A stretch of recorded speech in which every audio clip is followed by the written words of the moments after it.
So do you feel that with ADHD, we're born with it, or do you think it's comes from a place of trauma? Because there's a lot of research that I've read and I hear often people say is, I feel like my ADHD has come from my trauma. And what's your take on that?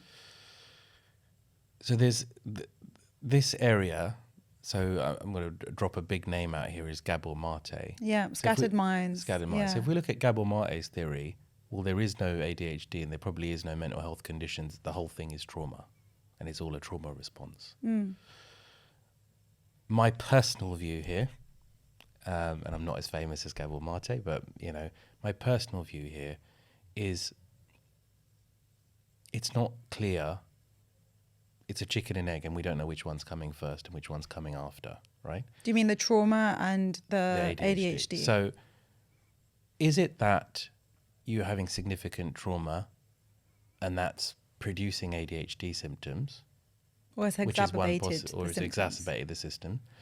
Or, and this is more my feeling, is there a biological condition going on here, which is your ADHD, that then leads you to have little traumas throughout your life, which accumulate? So, for example, at a younger age in school, teachers will say, but Lalita's so bright, why can't you just, put a bit more effort in, right? She doesn't meet her potential, it's such a shame. That's what was said to me. Right? Yeah. I should just engage a bit more, right? So that's a trauma, because then your parents will come back to you and like, what are you doing? What's going on? What's this in your school reports? Blah, blah, blah. You then get to uni. You're not getting your assignments in on time. Yeah.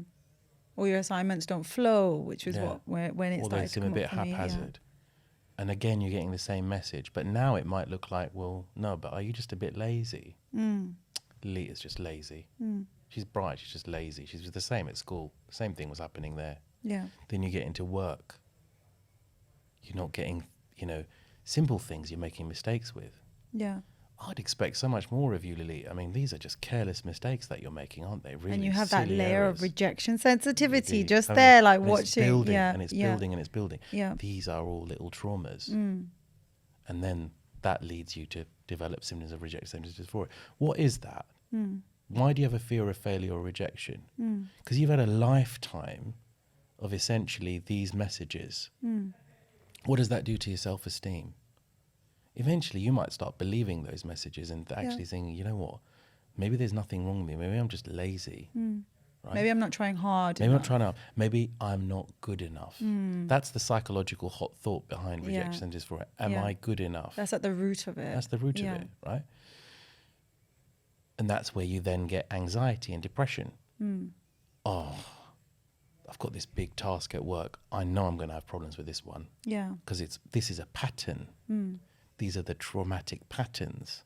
Yeah. So is it that, and this is my view therefore, that you have the ADHD and that leads to a set of traumatic patterns which evolve the way you perceive yourself in society afterwards? And I think that's, for me, that's more the direction it goes in. That's my experience. Yeah. And even from my own experience, when working with clients, it's a similar thing. It's when they hit that brick wall, yes, they've hit that brick wall and they come to that standstill, but it's their impact on their low self-worth. It's the impact on their confidence. It's the impact on their ability to do certain things because they've constantly been told, why do you lose things? Or why is it that you're forgetting to do things? Or why is it that you're not able to do this? And it's because no one was given the right support to be able to help them with what's going on in their brain. And because you mask it really well or you hide it, it becomes part of like the hidden part of you that no one really sees. And you're just showing up.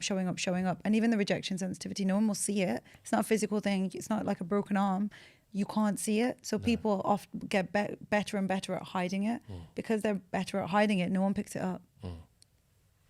And it propagates itself because you don't want to look like you're a failure. Yeah. Right?